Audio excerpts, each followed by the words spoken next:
और वहीं श्री राहुल गांधी जी अड़े रहते हैं इस न्याय का हक मिलने तक। उस लड़ाई को हमें लड़ने के लिए कहते हैं। संविधान ताक पर रख दिया जाता है, कानून ताक पे रख दिए जाते हैं और 11 के 11 बलात्कारियों को रिहा करके उनके गले में हाथ डाले जाते हैं और तमाशा बनाया जाता है कानून का।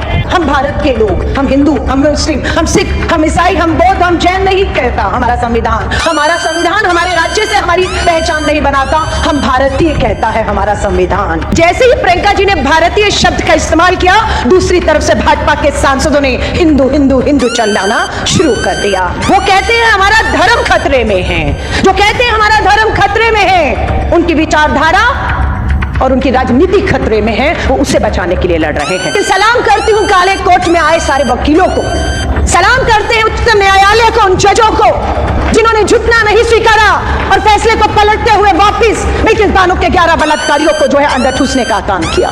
प्रचार करने देश के प्रधानमंत्री उतर जाते हैं। सत्य और असत्य के बीच में फर्क नहीं कि प्रधानमंत्री खड़ा है, प्रधानमंत्री उनके लिए वोट मांग रहा है। सत्य क्या है, असत्य क्या है, जनता को समझ नहीं आ रहा। दूसरी तरफ श्री राहुल गांधी जी कर्नल साफिया कुरैशी का एक वो धर्म है जो भाजपा और आरएसएस को मंजूर नहीं है, इसलिए वो संविधान कानून को हर चीज को ताक पर रखकर इस स्तर पर जाकर अपमानित करने का काम करते हैं।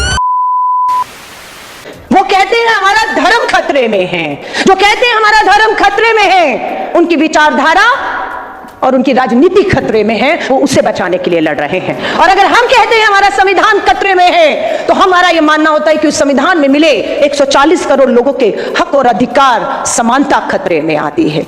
बिल्किस बानो का मामला गुजरात में लंबी लड़ाई बिल्किस बानो लड़ी, 11 सामूहिक बलात्कारियों के खिलाफ लड़ी। क्या हुआ? होनी तो फांसी चाहिए थी दोषियों को, लेकिन होती है उम्र कैद की सजा। लेकिन उसके बाद क्या होता है? संविधान ताक पर रख दिया जाता है, कानून ताक पे रख दिए जाते हैं और 11 के 11 बलात्कारियों को रिहा करके उनके गले में हाथ डाले जाते हैं और तमाशा बनाया जाता है कानून का।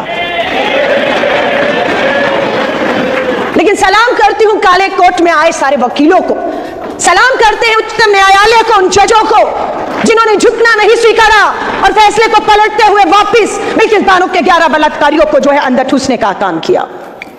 विनेश फोगाट की बात करती हूं। संविधान, कानून, सुरक्षा, न्याय। बिल्किस बानो की बात के बाद विनेश फोगाट, भारत की हमारी बेटी, विश्व में पदक जीत कर लाकर हमारा फख्र से सर और तिरंगा ऊंचा करने वाली के खिलाफ यौन उत्पीड़न होता है और दिल्ली, भारत की राजधानी दिल्ली की पुलिस गृह मंत्रालय के डर से एफआईआर करने से इंकार कर देती है। फिर यही काले कोट और फिर वही अदालत बैठती है और फरमान, वहां से आदेश होता है कि एफआईआर की जाए। आपको याद होगा प्रियंका गांधी जी का भाषण, पहलगाम में जो शहीद हुए उन्हें जब प्रियंका जी श्रद्धांजलि दे रही थी और पहलगाम आतंकी घटना पर, आतंकी हमले पर बोल रही थी, तो उन्होंने कहा मुझे वहां शहीद हुए भारतीयों को श्रद्धांजलि देनी है। जैसे ही प्रियंका जी ने भारतीय शब्द का इस्तेमाल किया, दूसरी तरफ से भाजपा के सांसदों ने हिंदू हिंदू हिंदू चिल्लाना शुरू कर दिया।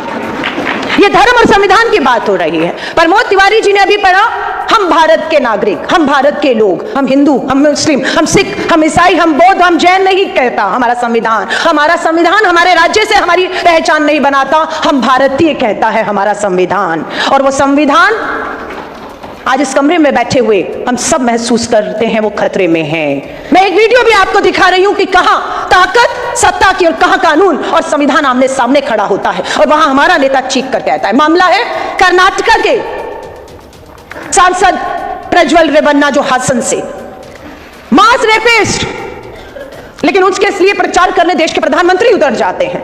सत्य और असत्य के बीच में फर्क नहीं कि प्रधानमंत्री खड़ा है, प्रधानमंत्री उनके लिए वोट मांग रहा है। सत्य क्या है, असत्य क्या है, जनता को समझ नहीं आ रहा। दूसरी तरफ श्री राहुल गांधी जी ललकार के वहीं पर उसे बेनकाब करते हुए दिखते हैं और फैसला आता है कि प्रज्वल रेवन्ना दोषी करार दिया जाता है और उसे सजा देने का ऐलान होता है। वो वीडियो मैं आपके सामने जरूर रखना चाहती हूँ कि कैसे देश के सर्वोच्च पद पे बैठा एक शख्स संविधान और कानून की धज्जियां उड़ाता है, आधी आबादी को न्याय से कोसों दूर ले जाता है और वहीं श्री राहुल गांधी जी अड़े रहते हैं इस न्याय का हक मिलने तक। उस लड़ाई को हमें लड़ने के लिए कहते हैं। मैं एक वो वीडियो है जरूर कहूंगी, उससे चलाइए। मात्र 1 मिनट का वीडियो है जहां पर प्रधानमंत्री नरेंद्र मोदी जी प्रज्वल रेवन्ना मास रेपिस्ट के लिए सारे आम सब कुछ जानते हुए वोट मांगते हैं और वहीं श्री राहुल गांधी जी अड़े रहते हैं। वो वीडियो मैं टीम को कहूंगी, एनडीए के श्री प्रज्वल रेवन्ना और मंड्या से मेरे मित्र एचडी कुमार स्वामी आने वाली 26 अप्रैल को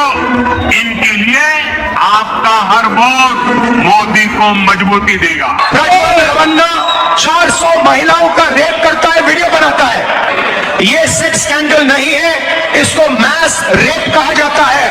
और स्टेज में कर्नाटका के सामने प्रधानमंत्री मैस रेपिस्ट का समर्थन कर रहे हैं। वो कर्नाटका को कह रहे हैं कि अगर आपने इस रेपिस्ट को वोट दिया तो मेरी मदद होगी। और कर्नाटका की हर महिला को मालूम होना चाहिए कि जब प्रधानमंत्री आपसे वोट मांग रहे थे तो उनको मालूम था प्रज्वल रवन्ना ने क्या किया था। हम धन्यवाद करते हैं श्री राहुल गांधी जी का, हम धन्यवाद करते हैं कर्नाटका की सरकार का, जिन्होंने हमें यह विश्वास दिलाया था कि सरकार बनने के तुरंत बाद फास्ट ट्रैक कोर्ट में केस चलेगा और दोषी करार अगर दिया गया तो सजाएं होंगी। मात्र 14 महीने में कर्नाटक की कांग्रेस की सरकार ने इस मामले को चलाया और अंजाम तक पहुंचाया है।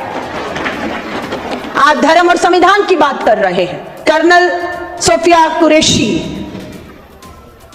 सोफिया कुरैशी हमारे भारत के एक बहादुर सेना अधिकारी पर हमला करके ये कहना कि वो आतंकियों की, पाकिस्तान के आतंकियों की बहन बेटी है, उन्हें नंगा करने के लिए इन्हें आगे लाया गया था। ये किस आधार पर कह दिया भाजपा के उस मंत्री ने?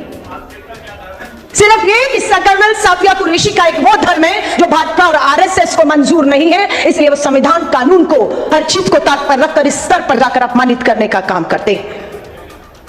मध्य प्रदेश में विधानसभा का सत्र चल रहा है, धर्म के आधार पर कुछ नहीं होता ना, तो मामला आपको मैं बताती हूं। अभी दिग्विजय सिंह जी ने, उससे पहले पी चिदम्बरम सर ने बताया कि 73-74 अमेंडमेंट किया गया। राजीव जी का अधूरा सपना था जो अभी भी पूरा करना बाकी है। महिलाओं को 33% आरक्षण दिया। 15 लाख महिलाएं आज देश में पंचायतों में, नगर निगमों में पंच और सरपंच है। उसमें एससी और एसटी की महिलाओं को अधिकार मिला, जिसकी बात को आगे बढ़ाते हुए श्री राहुल गांधी जी कहते हैं कि ओबीसी महिलाओं को भी अधिकार मिलना चाहिए। आरक्षण तो मिल गया, सुरक्षा? मध्य प्रदेश की विधानसभा में कांग्रेस के विधायक का सवाल पूछा गया कि मात्र 2 साल 2022 से 24 में कितनी बेटियों के साथ बलात्कार हुए? जवाब मिलता है 7,418 बेटियां, और ये बेटियां सभी की सभी एससी और एसटी समाज से आती हैं, दलित हैं, आदिवासी हैं। 7,418 बेटियां, हर रोज 7 बेटियों का जो एससी है, एसटी है, आरक्षण दे दिया, लेकिन सुरक्षा देने में ये सरकार पूरी तरह से जो है वो फेल हो रही है। मैं सिर्फ आप लोगों से ये कहूंगी, फिर वही अपनी चर्चा दिग्विजय सिंह जी से मैं पूछ रही थी कि एक समय था आरएसएस खाकी निक्कर में और काली टोपी में दिखता था। उन्होंने कहा वो अपनी पहचान को जो है बहुत खराब हो चुका है, उसे बदलने की कोशिश कर रहे हैं। काली टोपी कम दिखती है और हाफ पैंट फुल पैंट में बदल गई है। लेकिन यहाँ पर बैठी ये भी कह रही थी क्योंकि काली टोपी से लड़ने के लिए हमारे काले कोट के वकील पूरी तरह से उनकी विचारधारा, उनकी सोच पर प्रहार करने के लिए मुस्तैदी से खड़े हैं। अभिषेक सर, मेरा समय पूरा हो चुका है, लेकिन मैं आपकी पूरी टीम का तहे दिल से धन्यवाद जरूर करना चाहूंगी। अभी 21 जुलाई को जब लोकसभा का सत्र शुरू हुआ तो अखिल भारतीय महिला कांग्रेस ने तय किया कि हम संसद का घेराव करेंगे, और पहले ही दिन हम लोगों ने न्याय और सुरक्षा की मांग पर घेराव तय किया। आप मानेंगे नहीं, 21 जुलाई सुबह 9:30 बजे 24 अकबर रोड के गेट पर हम खड़े थे और दिल्ली पुलिस ने हमारी महिलाओं को घसीट के अकबर रोड से सुबह 10 बजे से पहले वहां से उठाकर हमें हिरासत में ले लिया। 8 घंटे शाम को 6 बजे तक हमें नहीं छोड़ा।